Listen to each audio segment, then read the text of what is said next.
It's Weird Medicine, the first and still only uncensored medical show in broadcast history and a podcast. I'm Dr. Steve, and this is a special urgent broadcast regarding an anticipated breakthrough in COVID-19 testing. Here's my interview with the folks at 2020 BioResponse. You're listening to Weird Medicine. On the phone, we have Ron Baker and Jonathan Cohen from 2020 BioResponse, a company as soon as to release a COVID-19 antibody quick test for field use. Jonathan is founder and CEO, and Ron is national sales director. Thank you, gentlemen, for being on the show. Good to be with you. You're welcome. So people are appropriately concerned about this virus, and one of the major issues has been lack of testing for SARS-CoV-2, the virus that causes COVID-19.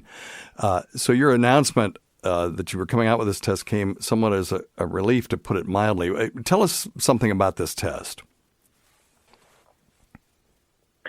Sure. So this test, which was developed in China during the height of the incidence in that country, of course, that being the epicenter of the current pandemic, is basically configured not unlike a home pregnancy test. So this is a technology, it's a very mature technology known as lateral flow membrane. And it uses antibodies, part of the body's immune system, to detect other antibodies in the blood, namely two of them, called one IgG and one IgM, which are known to be elevated following exposure to the coronavirus. Right. So just for our audience, IgM are antibodies that are developed early in disease, and then IgG are these so-called, protective antibodies that develop later. So I'm assuming with this, since you're testing for both IgG and IgM, that you get separate results for those, so that you could tell someone that maybe had a recent or current infection from someone that had a resolved infection. Is that accurate? Yes, that's correct. So we actually right now have agreements with three different suppliers from China. Two of the three present the results in one case, it's two bands on the same strip. And in the other case, they're actually two strips. I see. There are some would argue that having two separate strips is a better way to go. But yes, you can see each strip or the value of each, the level of each antibody separate. And what's the testing procedure? Is this some complicated test for clinicians to do? It actually couldn't be easier. It's a finger stick. The individual is asked to touch a pad at the bottom of the strip. A few drops of buffer are added to dilute the sample and permit wicking. And then in a few minutes, you see the control. Hopefully, you see only one stripe, which is the control. That shows that there's no defects in that particular product. And if there's another stripe that lights up, then that is concern, and there would be some need for some follow-up testing in that case. Okay, very good. Yeah, I'm looking at a picture of the test. It looks just like a urine pregnancy test or a rapid strip screen. So, right. So, do you have any feeling? The beauty of this is that it can be done in less than 10 minutes. Yeah, that's incredible. Do you have any sense for how long it takes for people to develop the IgM antibodies? In other words, once someone's been exposed, how long before your test turns positive?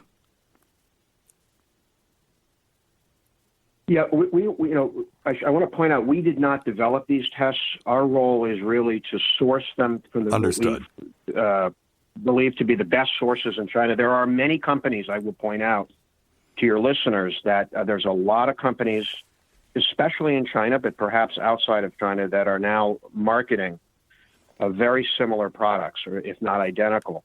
So we, based on decades of experience of our management team in diagnostics, have worked very hard over the past few weeks to source what we believe to be the most reliable manufacturers with the best data.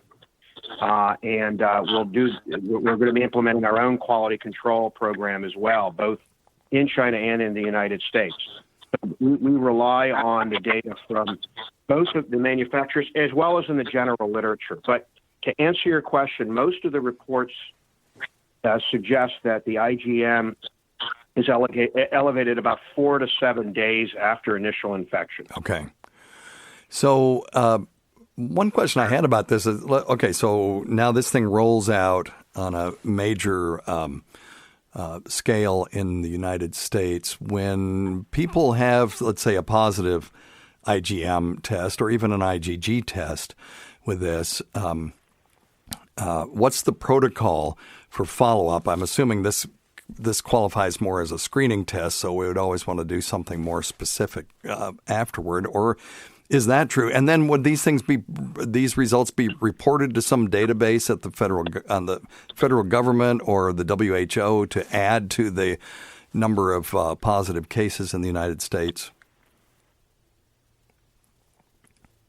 Those are excellent questions. So we're not, we just received a green light from the FDA on late Monday night with some guidance. They assessed this type of test and believed it to be, based on the low complexity of it, they felt that at least for sale to medical professionals, we were given the green light. So we're not able to recommend a protocol.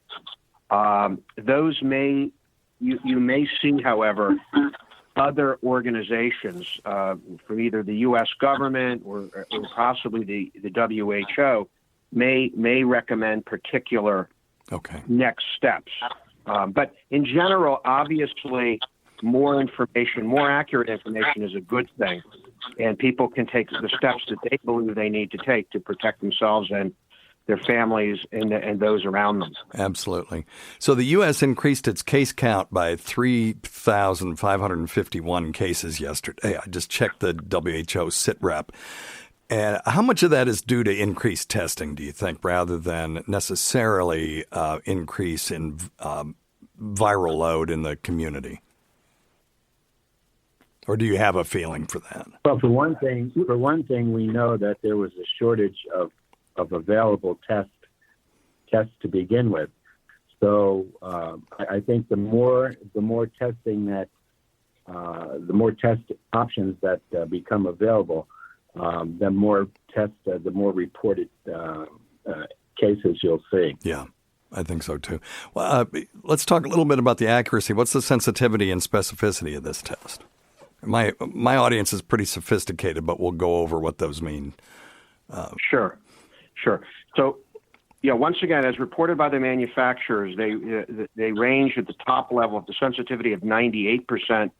Most of them are reporting those sensitivities to the lowest I've seen is 88% in one case. So those are good numbers. Just by reference, I was on an industry call yesterday of leading academic groups and industry groups that are involved in this emergency, and apparently the sensitivity of the swab tests, which are the gold standard, the molecular test or PCR test, is only 80%. Oh, my goodness. Probably due to the fact that a lot of the virus, which mainly infects the lung, may or may not always present in the nasal passageway. So, again, I haven't seen any publications on that. But if true, in any case, it appears that the blood test, being circulatory in nature, may end up identifying disease that could be missed by the swab. And there is a manuscript accepted for publication by a group of leading respiratory professionals in China, including Wuhan, the epicenter, and we're happy to send that to you, Steve, that suggests that this type of testing approach is optimal because of false negatives inherent with swab testing. Sure. Nasal swab testing. So let me explain what a sensitivity of 98% means. That means that only 2% of people who have the disease would be negative in that sense, and or who have antibodies. Mm-hmm. It depends on if they're looking at sensitivity based on disease or just presence of antibodies, and those two things could be slightly different, but in general, that means this is a highly highly sensitive test. And then the specificity on your website is listed as 92%, 91 point something percent, which means that only 8% of positive individuals will test negative. So, yeah, go ahead. Yeah, that was just, and the realistic thing is that John has mentioned that the swab tests, the PCR-based technologies, being the gold standard, but there's an absolute backup with patients who have been tested and are awaiting results.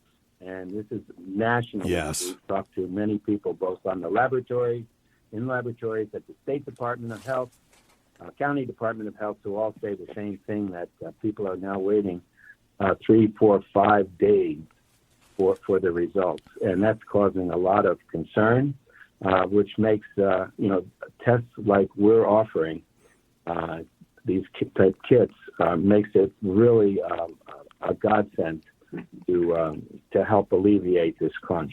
Yeah, I think this will be very useful in clinical practice, and is really it's a great relief that you all have been able to source this to the United States.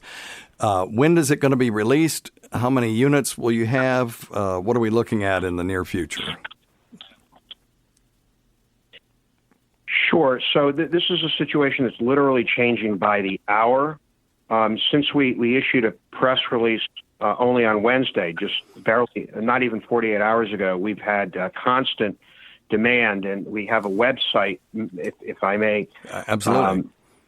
CoronaCheckTest.com. One word, CoronaCheckTest.com, where we are taking orders and reservations right now from medical professionals. In order for us to sell direct-to-consumer for home use, would require an emergency use authorization from the FDA. We do intend to pursue that in due course. I can't say when, but for now, it's being made available to medical professionals. And we've seen tremendous demand, not only off of the portal or the website, but from states. Several states are seeking large amounts. So we're working literally around the clock. We expect the first large shipment to be here about 7 days from now. And then hopefully after that, we'll have a more regular supply of that. So we do not have inventory today, but it is on its way. And we should be able to hopefully be starting to fill some of these orders by this time next week, but we can't guarantee that. Okay. Well, thank you both so much. Do you have anything else to add? No, but thanks for the opportunity for us to speak on it. Yes, thank you both very much. We were talking to Ron Baker and Jonathan Cohen from 2020 BioResponse, a company that's soon to release a COVID-19 antibody quick test for field use. Check out 2020 BioResponse's website at coronachecktest.com. Thank you both for being with us today. Thank you. Thank you. All right.